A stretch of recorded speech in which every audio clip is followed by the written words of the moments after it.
ప్రజల దగ్గరికి పోతే మెయిన్గా మహిళలని ఇట్లా మిడిల్ క్లాస్ మధ్యతరగతి వాళ్ళని కలిసి ఉండే వాళ్ళందరూ కూడా చాలా వ్యతిరేకంగా ఉన్నారు కాంగ్రెస్ ప్రభుత్వం మీద.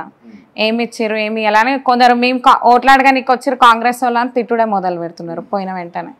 తర్వాత ఇంకా టీఆర్ఎస్ని చూసి వాళ్ళకి జరిగిన బెనిఫిట్స్ ఇవన్నీ మాట్లాడుకుంటా చాలా వామ్గా వెల్కమ్ చేశారు మమ్మల్ని. రైట్, బేసిక్గా నా ఇంటర్వ్యూలు అన్నీ కూడా కొంచెం క్రిటికల్గానే ఉంటాయి క్వశ్చన్లు అన్నీ కూడా. ప్రతి క్వశ్చను మీకు అనుకూలంగా రాదు. ఏ క్వశ్చన్కైనా మీరు ఆన్సర్ చెప్తా అంటే ఇంటర్వ్యూ కంటిన్యూ చేద్దాం. చెప్పడానికే కానీ వచ్చిన చెప్పండి అడగండి. ఏ క్వశ్చన్కైనా ఆన్సర్ చెప్తారా? రైట్, ఫస్ట్ క్వశ్చన్ ఏంటంటే పాలిటిక్స్కి మీ నాన్న ఫిట్ అయ్యిందా అని అంటే ఏం చెప్తారు మీరు? 100% ఫిట్ అయ్యిందన్న, ఎందుకు కాదు. ఎట్లా ఫిట్ అయినాడు అంటే గతంలో కాంగ్రెస్ పార్టీలో పనిచేసినాడు, ఇప్పుడు బీఆర్ఎస్ పార్టీలో జాయిన్ అయినాడు, ఎంపీ టికెట్ ఇచ్చినారు. ఒకవేళ ఎంపీ టికెట్ ఇవ్వకపోతుంటే కాంగ్రెస్ పార్టీలకు పోకపోతుండేనా? పోకపోతుండే అన్న, ఎందుకంటే తను 33 ఏళ్ళు ఉన్నాడు కాంగ్రెస్లో. సో ఉన్నప్పుడు ఆయన ఏం పదవి ఆశించో ఏదో నేను ఎమ్మెల్యే అవుతానో నాకు అది ఇది ఆయన కాదు, జస్ట్ పని ఫోకస్డ్గా పోయిండు. డిస్ట్రిక్ట్ ప్రెసిడెంట్ ఉండే మా నాన్న, మేము ఇంట్లోనే ఉంటాం కదా చూస్తుంటాం.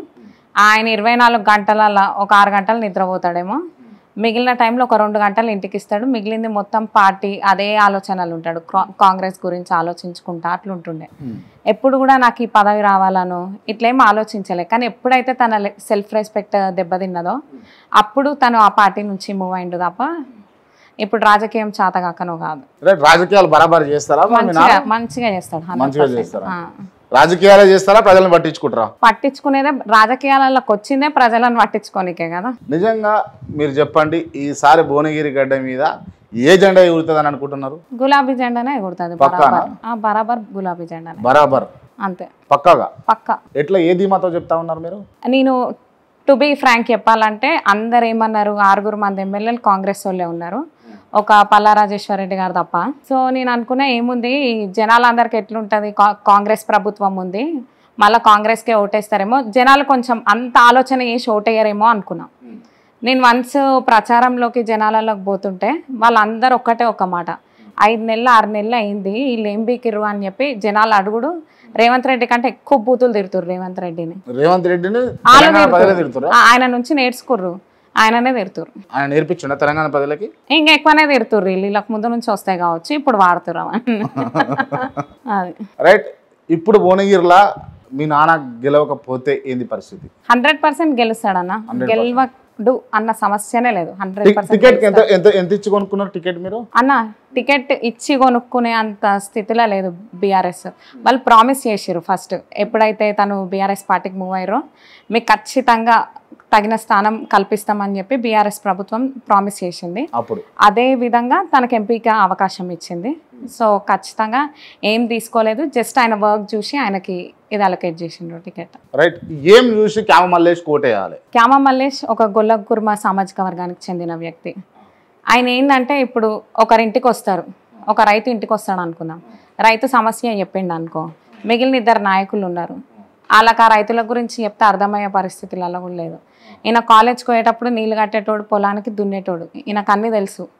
ఒక ఆడపిల్ల వచ్చింది ఇంటికి, ఎవరన్నా వచ్చిర్రు నిరుపేద, ప్రతి ఒక్కరిలో ఆయన చూసుకునే అంత ఆ స్థాయి నుంచి వచ్చిండు కాబట్టి ఆయనకు ప్రతి ఒక్క ప్రజల సమస్య అర్థమవుతుంది, అర్థమై వినే వ్యక్తి.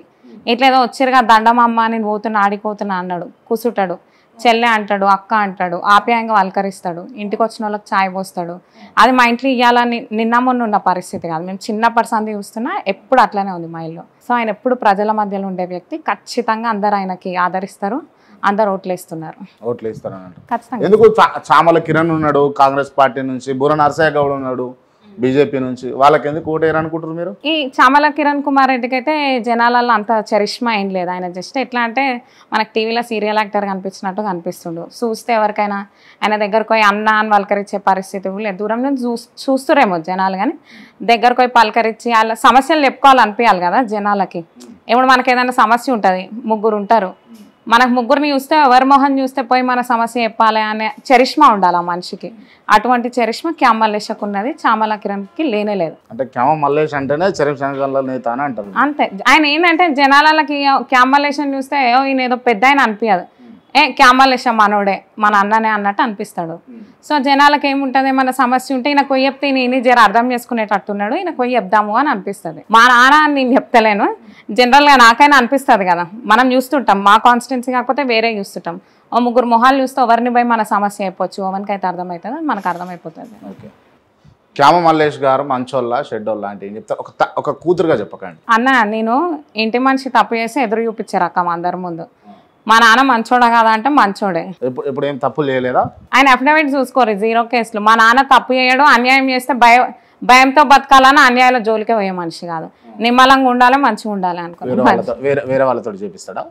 వేరే వాళ్ళతో అన్న మా నాయన ఒక్కడే, అన్నదమ్ములు లేరు. మేము 4 పిల్లలం, 4 సెటిల్ అయినాం. మాకు మంచి పార్ట్నర్స్ ఉన్నారు, అందరూ వెల్ ఆఫే ఉన్నాం. మా నాయనకు అన్యాయాలు చేసి సంపాదించాల్సిన అవసరం లేదు.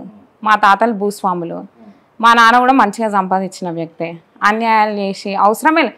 మా నాన్నకు 4-5 అన్నదమ్ములు రా రేవంత్ రెడ్డి లెక్క అన్యాయాలు చేసి వాళ్ళు దోసుకోనికి. మా నాయన ఒక్కడే. రేవంత్ రెడ్డి అన్యాయాలు చేసి దోసుకుంటున్నాడా? ఇప్పుడు దోసుకుంటున్నా. అన్నదమ్ములు ఉన్నోనికి ఏముంటది, అన్న మంచోడైనా తమ్ములు మా అన్నకు 10 ఉంది కానీ 4 దోసుకొని ఎగబడతారు.